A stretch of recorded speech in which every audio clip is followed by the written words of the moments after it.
In a dramatic twist, the High Court of Manipur has declared the 2017 election of Yengkhom Surchandra null and void and declared BJP candidate Mayang Lambam Rameshwar, who secured second place in the election, as elected member of Kakching Assembly Constituency on Thursday. Here's a report. The Manipur High Court on Thursday declared the election result of Kakching MLA Yengkhom Surchandra seen as null and void, and in doing so, declared Mayang Lambam Rameshwar seen of the Bharatiya Janata Party as the new MLA of Kakching. The judgment was passed by single bench of Chief Justice M.V. Muralidharan following the election petition filed by Mayang Lambam Rameshwar, BJP candidate for Kakching AC, against Yengkhom Surchandra. This is the case filed by the petitioner, the M. Rameshwar Singh, against Surchandra. Election petition number is 1 of 2017, challenging that his election is, he was elected by means of the corrupt practice, that is the undue influence to the voters. Two times MLA Y. Surchandra, who also served as an MLA in the previous Congress government, allegedly jumped ship and joined the BJP, leading to his disqualification as an elected member recently, just before the Rajya Sabha election this year. Since then, the seat for the 37th Kakching Assembly constituency had been lying vacant in the 11th Manipur Legislative Assembly. M. Rameshwar had filed a petition under Section 1001D1 and 4 of the Representation of People Act 1951. The court, while proceeding with the election petition, found that Y. Surchandra had failed to mention the purchase amount and date of Maruti Gypsy. There was a huge gap to the outstanding mentioned in the affidavit and the actual outstanding, which are liable to be paid to the bank.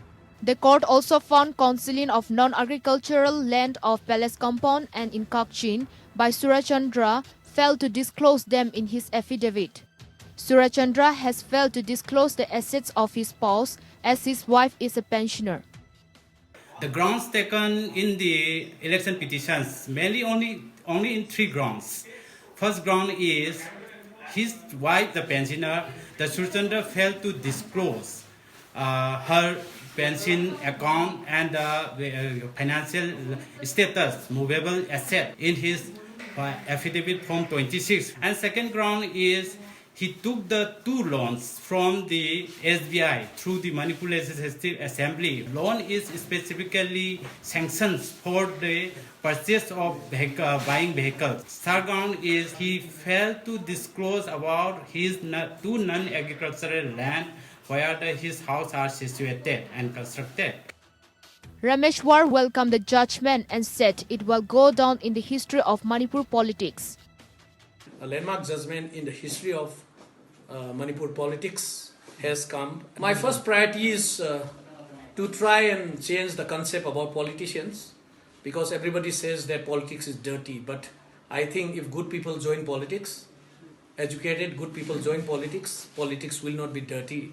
And more than words, I believe in action. So I would request all my colleagues, everyone in politics of Manipur and in India, that to try and do sincere work and be honest about our efforts in bringing the welfare of the people of Manipur, Northeast and India in that order.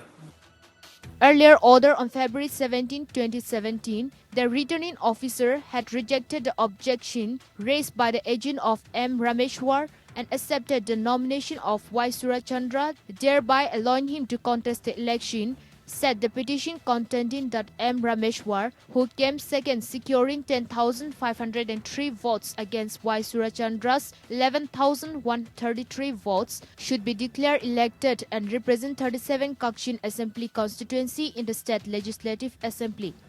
The court, setting aside the election of Y. Surchandra, declared M. Rameshwar as the duly elected member of 37 Kakching Assembly constituency. Meanwhile, Yengkhom Surchandra will appeal in Supreme Court. Bureau Report.